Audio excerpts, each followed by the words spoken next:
ওনার কথাটা ওদিন বলছি না যে তখন না কিন্তু এটা বলছে অনুসভার কথা গতবার এখানে হয়েছে।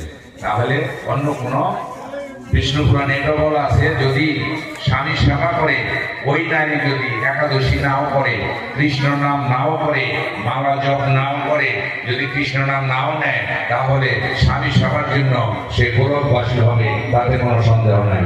জয় জয় রাধা গোবিন্দ প্রেমানন্দে হরি বল, হরি বল।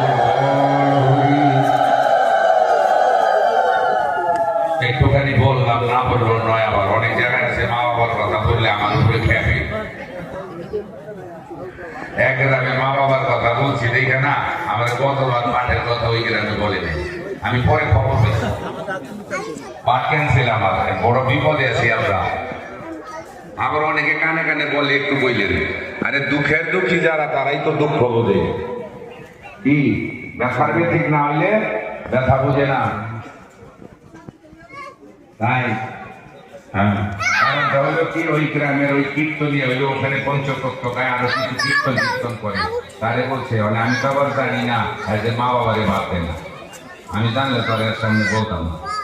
অনেক পরে আর বলছে, যদি হ্যারে কোন পাঠিয়ে দিলে আমি আপনার বাড়িতে আইসা পঞ্চতত্ত্ব গাবো না। এই জন্য গতবার বলে নাই, ভালো হয়েছে। আমরা এখানে ছিল ভগবান, আর এক দরজা বন্ধ হইলে 10 দুয়ার খোলা থাকে নাকি? ভিক্ষুকের কি 10 দরজা বন্ধ হইলে কি 100 দুয়ার খোলা একটা ভিক্ষুকের?